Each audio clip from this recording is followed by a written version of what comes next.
প্রশান্ত মহাসাগরের বুকে এক বিস্ময়কর ভূখণ্ড অস্ট্রেলিয়া। এটি বিশ্বের একমাত্র দেশ যা পুরো একটি মহাদেশ জুড়ে অবস্থিত। দেশটি একটি মাল্টিকালচারাল দেশ, যেখানে বিভিন্ন দেশের অভিবাসীরা নিজেদের সংস্কৃতি ও ঐতিহ্য নিয়ে একসাথে মিলেমিশে থাকে।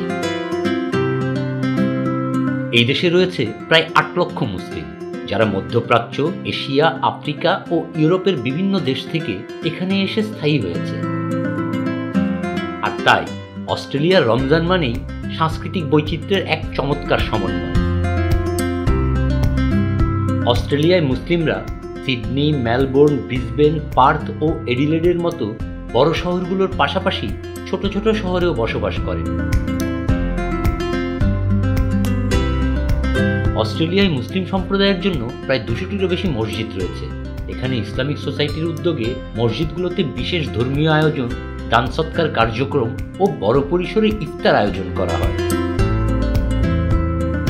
অস্ট্রেলিয়ায় রমজান মাসের রোজার সময়কাল অঞ্চলভেদে ভিন্ন হয়। অন্য সব দেশের মতো এখানেও ইফতার শুরু হয় খেজুর ও মিষ্টি খাবার দিয়ে। এছাড়াও ইফতার টেবিলে থাকে আফগান ও পারস্যের সুস্বাদু রুটি ও মাংসের বিভিন্ন পদ, পাকিস্তানি ও ভারতীয়দের ঐতিহ্যবাহী বিরিয়ানি, লেবানিস ও তুর্কিদের সুস্বাদু কাবাব, এছাড়া নানা ধরনের মিষ্টান্ন তো আছেই।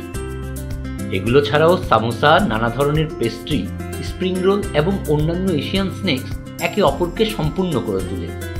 তাজা ফলের স্কিউয়ার, ছোট ছোট স্যান্ডউইচও থাকে এই তালিকায়, যা ইফতারকে আরও মজাদার এবং সুস্বাদু করে তোলে। অনেকে হোলগ্রেন ব্রেডের সাথে আভোকাডো, হামাস বা ডিম দিয়ে সেহেরি শুরু করেন। তাজা ফল ও সবজি, দই ও চিজ, বাদাম ও বীজ জাতীয় খাবারও সেহেরিতে বেশ জনপ্রিয়। এগুলো ছাড়াও মিষ্টি জাতীয় খাবার অস্ট্রেলিয়ায় মুসলিমদের রমজানের আনন্দকে আরও বাড়িয়ে তোলে।